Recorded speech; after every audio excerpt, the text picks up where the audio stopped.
A workout class at 9 a.m. this morning. I drank like a gallon of water by. Yeah, well, that'll do it. So, That'll definitely do it. Dying over So here. last Thursday, the morning after the Cavs were eliminated from the playoffs, Jason wrote an article in The Athletic and then came on the show and we discussed Donovan Mitchell's future in Cleveland. We're going to play the clip in 1 sec and then react to it, but this went viral over the weekend. It was aggregated by a couple of the big NBA social media accounts. Man. We're going to play the clip. We'll show you the tweet, and then Jason will all react. Here's a clip from last Thursday. The talk all year long has been Donovan's going to New York the first chance he gets. Like every time I talk to people around the league, it's, well, Donovan's going to New York. Donovan had told you that. At his introductory press conference, he said, I thought I was going home. I thought I was going to New York. He went there last night. We didn't ask him about New York. He brought it up. He's the one who mentioned again and said, I'm over it. Well, are you really? Because you're the one who's still talking about it. I didn't bring it up to you. And then once he brought it up, that's when I said, okay, what did you mean by that? Like, then we had a little bit more of a New York conversation after the game last night, but only because he went there first. So you have 2 years of control left on Donovan Mitchell and then a player option year. More than likely, he's not picking up the player option. These guys want to get back into free agency and get their next contract as soon as possible. You have 2 years left. Do you really think, after all the assets that the Cavs gave up to acquire him, that they're going to run the risk of letting him leave and getting nothing in return for him? Right. No, you're going to have to trade him with a year left on his contract unless you get a big extension out of him, unless you get a commitment out of him. I don't think that's happening. From everyone I've talked to, he wants to go to New York. Now, does New York want him? I don't know. But that's where he wants to go. That's where he wants to play. So then that got aggregated. This was the first one, NBA Central, which has 3 million followers on Twitter. It got over 10 million impressions, which doesn't help us get paid, but, you know, good exposure for us. The quote that they took from that, from everyone I've talked to, he wants to go to New York, by our guy Jason Lloyd. It's been 72 hours since then, Jason.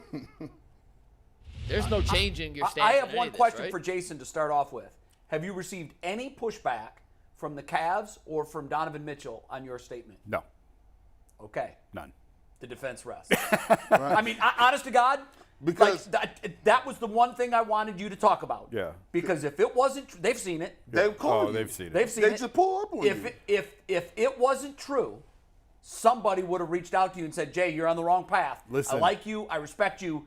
That's not correct. I've talked to the Cavs in December and January about this. Right. And told them I'm not writing it now, but, like, it's out there. So, yeah, it's not anything. And what was their response then? Are you free to say that? Or is that off the record? I don't want to get into it. That's fine. It was pretty much off the record. That's fine. But they are aware that I was talking about this in December and January, and I told them I wasn't going to write it then. So the level, so we've been, you know, Jason, you know, we talk and he's like, yeah, guys, we ain't gonna go up. I'm not gonna. We gotta jump. I want y'all to jump off the porch with it, but this is some stuff. So there'll be stuff that you'll hear, and you just go about doing your job. You don't. There's certain topics that he'll know, or Jay will know, or Bull will know, or somebody that told me something that you don't even say half the time. Right. You don't even say it. You just go on doing More stories. than half the time. Jason, what do you write?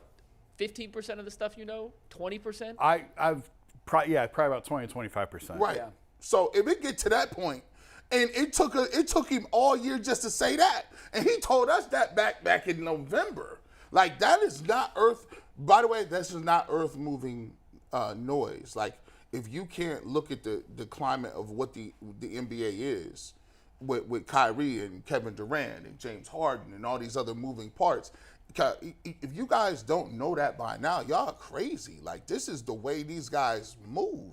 It's a business. This is their legacy, and basketball players more than anybody really take the path that they want to go, and they control over their career more, you know, over the top than any other player. So I don't know why you would not assume that. We've been saying that for a long time. Like, look, Were bro. you surprised by the reaction from the basketball world? Because on the surface, it's New York, Right.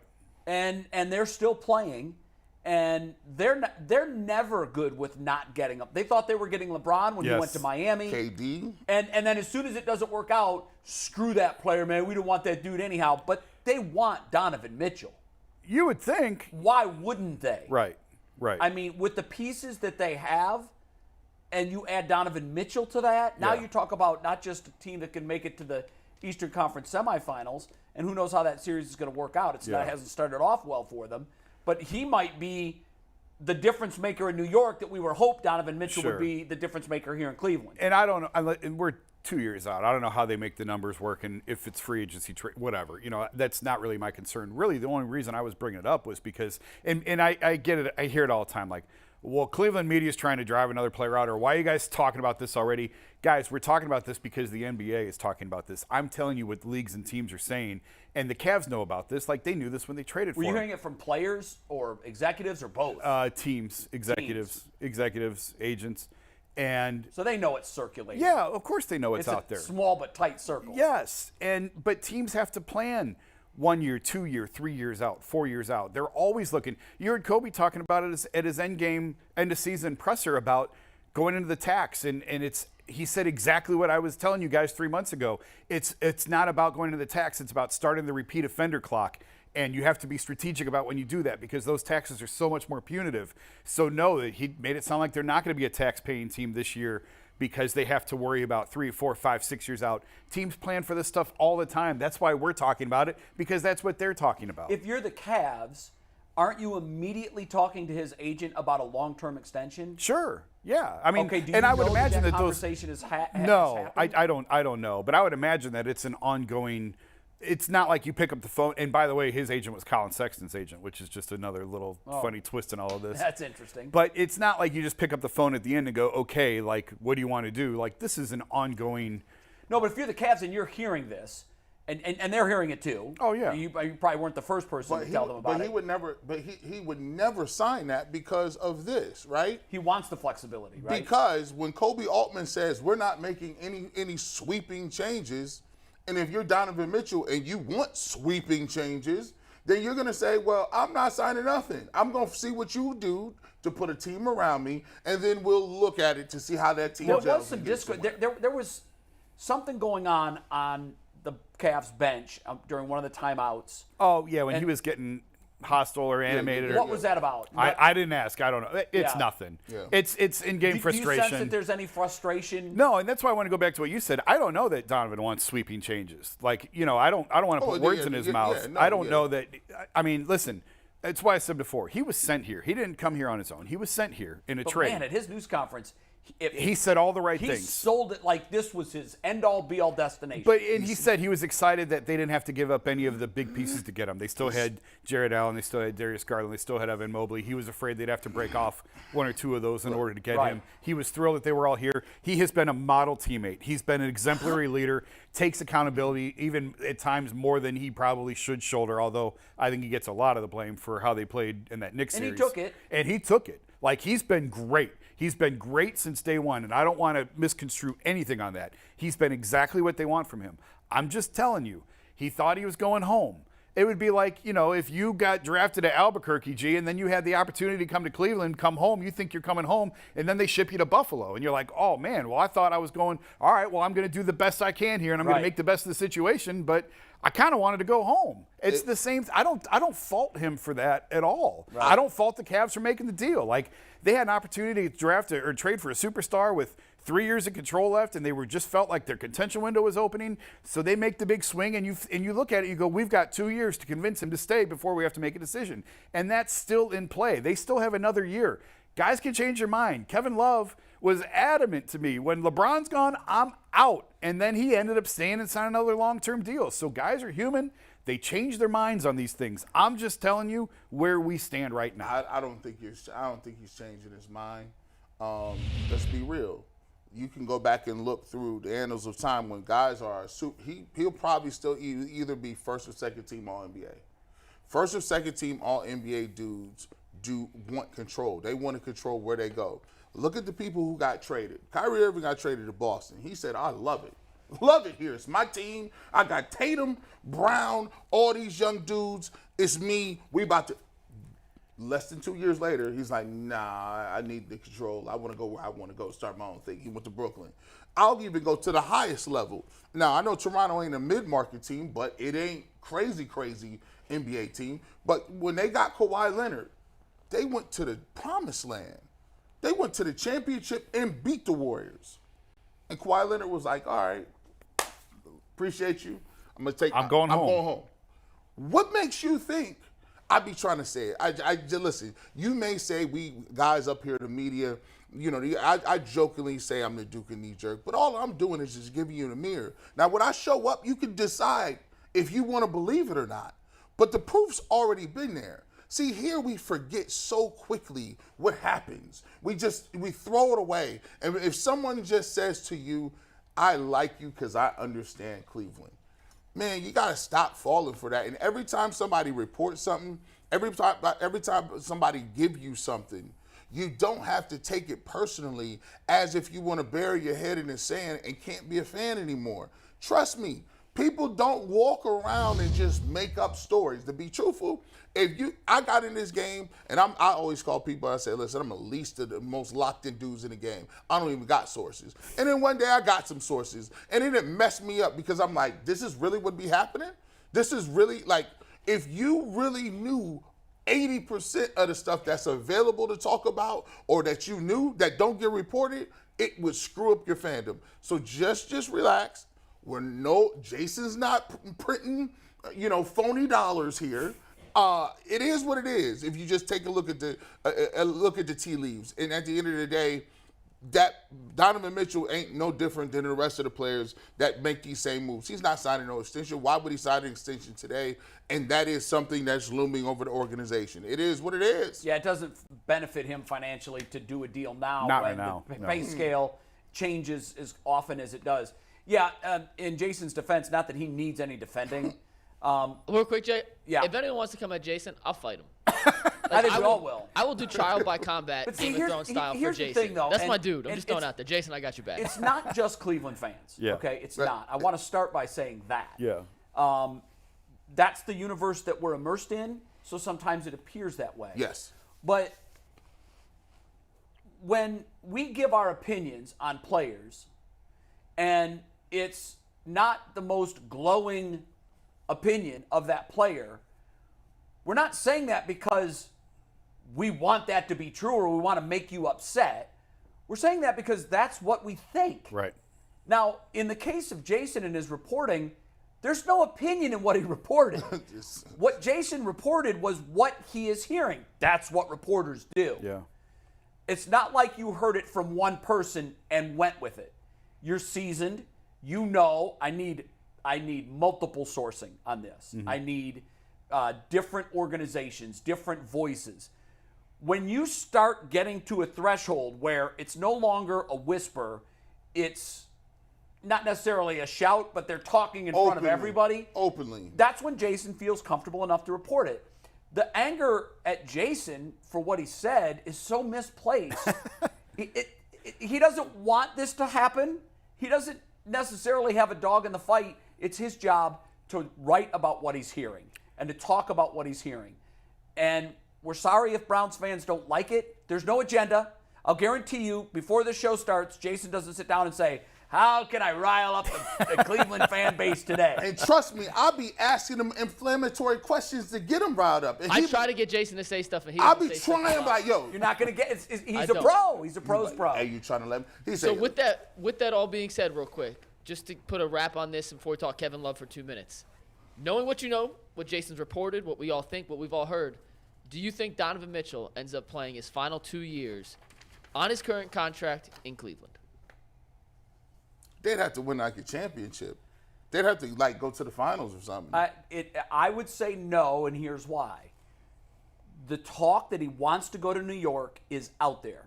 It would be irresponsible for the Cavs to let him play here for the next 2 years, knowing that he is going to opt out when he can, and then they're left looking around going, what do we have now? Right.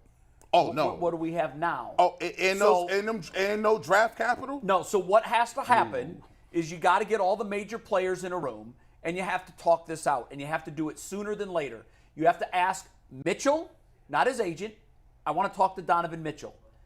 Donovan, we're trying to do the responsible thing for the organization. I know you're worried about you. Is there a scenario where you opt into that third year, and where are we on negotiating or talking about an extension? And if you're hitting a brick wall on those talks, you have to do what's responsible for the organization. And sadly, that would be moving him after one more season, because you cannot have this move not give you a championship or even a playoff series victory at this point. Right. And you've got nothing to show for it. This is where it can't happen that way. Yeah. It can't play out that way. We were supposed to win a series, and at least this would have pacified you. At least this would have put over some general fans, it would have been like, we're right on target, right? Yeah. For the Next year we make it to the final. Right. Western Conference Finals. Right. But now I'm sitting here laughing and like, come on, man. You talk about this as a year, and then now we have no capital, and we're going to have to move them for something we're not about to sell high. If the Heat end up bouncing the Knicks, and the Knicks end up being who we thought they were, it's even worse for Cleveland, because you lost to a team that you should have beat, and you lost to them. And here come the Miami Heat, who I think have finally figured out the paradigm or the Rubik's Cube that is how you approach the regular season and how you approach the playoffs. And why shouldn't they be the team to figure it out? They've got Pat Riley there helping, Spoelstra figure all of this out. Spoelstra's made playoff runs when LeBron and D-Wade were there. He's grizzled. He understands the game. This is one of the more stark examples of a team coasting in the regular season. Hell, they almost didn't get in. Mm-hmm. They coasted too much. Damn. But once they're in, they know exactly where the button is, and they push it, and all forces are activated. And now it looks like they're on their way. I know it's early in that series, but winning game one at Madison Square Garden, you win a second one there, and you're winning the series. You're going to have a 5 seed or an 8 seed in the conference finals in the East, and a And 6 the or a West. 7. In A the 6 West. or a 7 in the So West. right now, the lower seeds they're 500. Yeah. They won, they won 2 series in the West and 2 series in the East. And it's a product of teams kind of figuring out what we need to do to win in the playoffs and what we need to do to win in the regular season. Speaking of that real quick, G, and I know we're on the series and we got to get to Guardians in a sec, so we have to end with PCC and some internet comments, but Kevin Love played a big role yesterday as the Heat won. The only time we'll talk about Kevin Love unless he scores 20-plus points in a series, I promise you. But how much did it hurt to watch him do the little things that Cleveland didn't have against the Knicks now in round 2 playing the same team? Is there anything more than a hell of a lot? It hurt as badly as it could hurt, because what he gave Miami yesterday in game 1 is exactly what the Cavs needed and didn't get in the Knicks series. He came off the bench. He only played like 15 or 16 minutes. He scored 9 points. He hit a couple of threes. There's a funny tweet out that said with the first pick in the 2024 NFL draft, the Miami Dolphins take quarterback Kevin Love, because we saw him do it here for years. Yep. That outlet pass on the break, he throws it as well as anybody in the NBA. He gave you what Jared Allen gave you in 42 minutes. He gave us in 15 or 16. That's 9 crazy. points, 5 rebounds, 4 assists. That's mine. But you know what? That's all you need from him. Yeah. You don't need 30 minutes from him. Right. As a fan, I try not to. And good for Kevin, by the way. Yeah. I try Good not for to Kevin. do this. I try, but I can't even, like, it makes me physically angry and sick when I talk about the Cavs.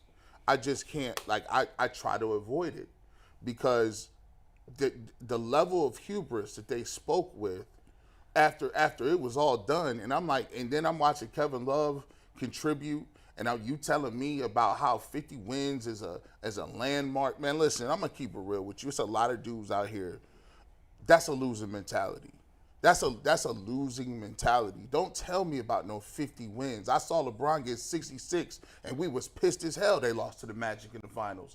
Like, it's levels to this, man. Listen, I'm going to keep it real. He talked like a guy that know his job is secure. And I'm going to just be honest with you. Dan Gilbert may not be running that level of the organization, and he feel he real comfortable right now. But to sit up here and tell me about 51 wins and how that has a lot of cachet with me, like, come on, man. It irks me, because the same thing that we got mad, we not dumb. We said the same thing about the Browns, remember? I said, no, you got 6 games. That you chose the gentleman's puddle, you got 6 games, and we're going to watch you and see what you do. And guess what the Browns did? Kevin Stefanski went to a seminar and said, you got to talk more. Andrew Berry said, this analytics stuff, we might want to just start drafting off of who's good and who's not. and we need to turn this roster over. That's what happens when the pressure is on you. But he feel like he has no pressure on him. Zero. When I watched the Miami Heat come out here without Tyler Hero, with Jimmy Butler, and it says this about the league. It's a generational thing to me. Look at the teams that's winning. LeBron. You got your boy Chris Paul. Those guys that you got Kevin Love, that's Jimmy Butler. Even the Warriors. Warriors. Look, all of that good talk, them dudes is a different type of breed. They're like, oh, y'all win all them regular season games if you want to. So what? Yeah. So what? I'll catch you, and Steph Curry, I'll put you out of the playoffs on your own court. Well, that's what I wrote after Kobe spoke was, this one time I'll let you hang a banner for 50 wins because where this organization was 2 years ago, and it is significant, it's a step, but that can never happen again because you can't tell us all year the regular season doesn't matter. And they tell you that by sitting all their stars. Yep. Yeah. All year long, every team sits their stars. You can't come back then at the end and celebrate the regular season. Look what we did in the regular season. When you spent the last 6 months downgrading the regular season. You can't have it both ways. And we talked at the onset of the season, after the Mitchell trade, we had all kind of gone through and said, what makes this year a success? And I was greedy. I said, I want a trip to the Eastern Conference Finals. That's what it's going to take for me. Yeah. Because when you're telling me that we've got these 4 superstars now, what other team has 4 superstars? Go ahead. So for me, I said, and there were a lot of people said, oh, I don't know, that's a big lofty goal. Maybe if they make it past the first round.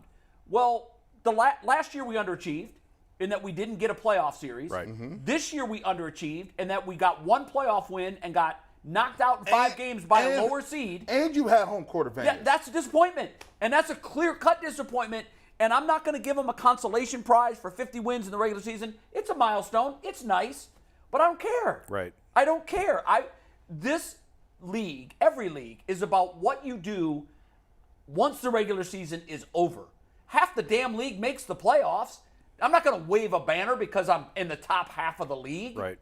And so next year, if you don't win 2 playoff series and you don't make it to the Eastern Conference Finals, to me, it's a 3rd straight collapse. It's a 3rd straight underachievement. Because the other shoe is dropping. You know you have a very slim chance of signing Donovan Mitchell, and then you're back. Not if you make it to the finals. I think if they make it to the finals, and they lose maybe in the Eastern Conference Finals in 7 games, and they're right there, then I think you got a chance of Donovan sitting down saying, "Let's talk." Well, that's why I'm like, 12 months is a lifetime. It is. In the A lot NBA. can change. A lot can change between now and a year from now. We have no idea how this is going to play out. Yeah. I would have felt like a first-round win would have been success this year for the Cavs. I wouldn't have gone conference finals just because the East is so loaded. I didn't necessarily expect them to make that. And I'm not ready to say what next year needs to look like because we still have a whole offseason and free agency and everything else and see who's healthy, what teams stay together, who disassembles. But, yeah, I mean, the bar's been raised now for the Cavs, and just 50 wins isn't good enough. Just making the playoffs isn't good enough. Not when you have the talent you've assembled. And I think it's just a little bit different. And, you talk about, and Kobe mentioned like the 4, we have to rely on those 4 guys. Well, when you look at like what Miami did, when they brought together their stars, they brought together 3 Hall of Fame talents. It wasn't just really good players or young players. It was guys in their 7th year who'd played 7 years going into their 8th years in Wade, LeBron, and Bosh. So you could be really top heavy with those 3, and you could get by with league minimum guys at the bottom of the roster because you knew you had 3 Hall of Famers to carry you. Cavs aren't in that position with these 4. They're really good players, but they're not at the level of a big 3 type of what we're accustomed to seeing. They could grow into that, but, these guys are – Evan's going into year 3, not year 8. Darius is going into year, 5, not year 8.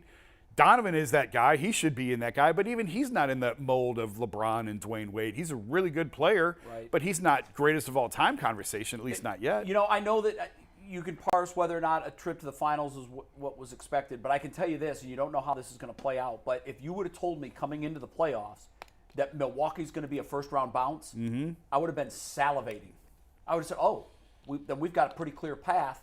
We have to beat 2 teams that were seated below us to get to the Eastern Conference Finals. Now you either have to see one of either Boston or Philly. Right. And so now that's that doesn't seem like such a Herculean task. But you couldn't even get out of the gate with step 1. Right. And Milwaukee's season was a far bigger bust than the Cavs. Yes. But for me, this Cavs season was a bust. We got